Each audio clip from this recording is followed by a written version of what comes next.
Hey y'all, welcome back to my channel. My name is Annalisa and this is Homemade Sunshine. So I'm doing my monthly book unhaul of all the books that I've read this month to kind of tell you about them, give you some recommendations if you're looking for a new book, all that sort of good stuff. So let me show you how many books I read this month. I read 8, which is less than normal because I had COVID at the beginning of the month and I was too sick to read. So that took like a week or two out of my normal amount that I would read. So these are all the books. I'm gonna try to make sure they don't fall over. So these are all the books that I read this month. There's some bigger books in here too, so that, also makes up for the fact why I didn't read as many. So let's just get started. So first is the book White House Ladies, Fascinating Tales and Colorful Curiosities by Webb Garrison. Now this is an older book, so I think the most recent First Lady in this book was Hillary Clinton. So it is outdated. We're missing quite a few presidents' wives in there, but it is still very good. It's a lot of just interesting stories of things that you wouldn't have known about the First Ladies, and especially for like the presidents that you don't think of as often. They're not your like Abe Lincolns or your George Washingtons or whatever, the main people. So it's very interesting to read more about these women's lives and the things that they did before their husbands became presidents or during the presidency. Some are tales of after their presidency. So it's very interesting. There's a lot of really crazy stuff that goes on, and then it even gives you like lists of like the first ladies that taught school and the first ladies whose children married in the White House, or first ladies who were divorcees. I didn't even know there was any divorcees that were first ladies. So a lot of very interesting facts and tidbits. There's lots of nice pictures. I was able to learn a whole lot more about these women, which is very interesting because like in school, I feel like you don't learn a lot in depth about the first ladies. You learn who they are, but not about them as a person. So it really personifies the history of like these were actual women with real thoughts and feelings and opinions. So very, very good. I picked this up at a thrift store for $1.98. Plus I got 20% off of that. This book's pretty easy to pick up, cheap secondhand, so I would definitely recommend this one if the First Ladies are something that interests you. And then next, this is Biscuits, Butter, and Blessings, Farm Fresh Devotions of Hope and Comfort. This has been sitting on my shelf for a while, but I finally have gotten through all of the devotionals in here. I got this at Cracker Barrel at the beginning of the pandemic. They had like a really good 80% off sale because of course they had ordered all this stuff for spring, and then the restaurant was shut down except for takeout, but they still were open in the store part. So like you were able to get like tons of really nice stuff for really good deals. So this was like dirt cheap when I bought it, but it's super cute. Aesthetically, it's very pleasing. It always starts each page with a verse, a paragraph tying into that verse. Sometimes it's a story, sometimes it is about like the Bible story that verse is from, and then a faith check, kind of connecting them all back together. And then usually there's a cute quote on the side, which there's a lot of. Some of them are more sentimental and then others are funny. Let me see if I can find one that's kind of cutesy. Oh, this one's funny. I hate it when I see some old person and then realize we went to school together. So very silly things like that, that are just kind of funny. Everyone knows that the length of a minute depends on what side of the bathroom door you're on. If you've ever had to share a bathroom, that is very true. So that was very cute. I would recommend it. Very good like book to give as a gift. Very cute. Very fun. And then of course, would it be a monthly book unhaul without some guidepost books? So these are the 2 that I read this month, Stage Struck and All That Glitters. All That Glitters was actually probably my least favorite out of the Blue Hill Library books, but it was still very good. It was just a little bit more slow going, I would say, than some of the other ones were. Stage Struck was very entertaining, very good. Both of these I picked up at the same thrift store for 20% off of $1.98, which I think that's $1.60. I hope my math's right there. But as always, they're always just super good. I'm finally actually towards the end of the series. I actually am missing the next book in the series, so I've got to go see if I can find it at my local like thrift bookstore. If not, I'm gonna have to order it, but both were very good as always. This one was just probably my least favorite in the series that I've read so far, but still very good. Had a lot of good lessons at the end of that book, I would say. So good like morality lessons. All right, next is Francesca's Kitchen by Peter Pazzelli. I don't know if I'm saying that right. Peter Pazzelli. This was super good. This is talking about a woman who's older. She's retired. Her children have all moved away except for one, her son that's not married, but her grandchildren all live really far away, and she's struggling a lot with not feeling needed, you know? And I think a lot of people struggle with that after their children are grown and have flown the coop. And she sees that the paper has a need for a part-time nanny. Now this is written back a little while ago, so there's some outdated like technological references in here.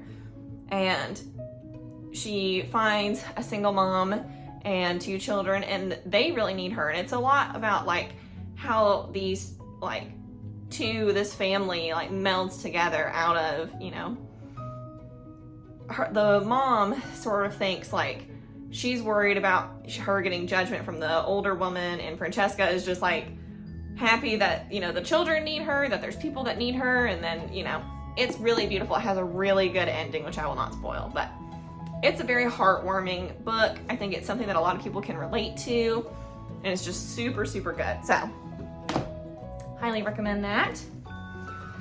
And then next is the Sweet Potato Queen's Book of Love, a fallen Southern belle's look at love, life, men, marriage, and being prepared. So, very, very funny. This is like an actual group of women that were formed in Mississippi. The beginning of the book talks about their formation, and, you know, just gives a lot of advice. The 5 men you must have, boyfriends and finances, he ain't nothing but a man, educating our young, be prepared.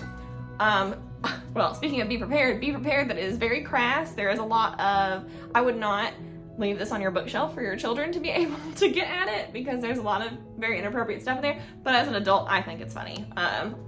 But just the fair warning that there is a lot of crude humor, but it is very cute, very funny. I picked this up at a thrift store recently for I think like $2 or so. So, very good. I didn't say Francesca's Kitchen was another one of those $1.98 plus 20% off books that I had picked up. And then next is Moon Over Manifest by Claire Vanderpool. This is very cute. It goes back and forth in timeline of this town called Manifest between the years of, let me flip to it, 1918 and 1936. So it goes back and forth. The current setting is 1936, but you go back in the timeline and have chapters that are written in 1918, you know, of stories from that point. It's just super good. It's a young girl. She is used to being like the traditional hobo during the 1930s of jumping trains and that sort of thing, and her father's worried about her still doing that, so he sends her to go live with somebody that he knows in the town of Manifest. And it's a lot of her uncovering the past of the town of Manifest, and like it's gotten, of course, very economically depressed in the Great Depression, and how things came to be and the stories of people there. And it is really heartwarming. There are some very sad parts, but I think it rounds itself out good in the end. I think it's a good lesson for people that sometimes, you know, I say like the hurt, you know that phrase, hurt people. So it's her getting a good look at like, you know, who her dad was as a person. And, you know, she doesn't understand like why is her dad so connected to the town of Manifest, because nobody seems to mention him, and all of these different things. But it has a very beautiful ending. The book is very good. I would highly recommend it. And then last but not least is the Chilbury Ladies Choir, Be Prepared to Cry. This is really got a lot of sad stuff in it, but this is during World War II in Britain, which is very, of course, sad. This is in the village of Chilbury in England, and there is a lot of interwoven parts. There are a lot of deaths, which are very sad. So the church is going to like close down the choir because now all the men are gone, and they're like, we can't have a ladies' choir. And I'm gonna be honest, I thought there was gonna be more about the choir in the book. There's not really. I mean, it is like kind of big in the first half, but not towards the end. But it is more about like women supporting each other in difficult times. There are some very below board dealings that might, I'm trying to think of a good way to word this, that might be a little upsetting to some,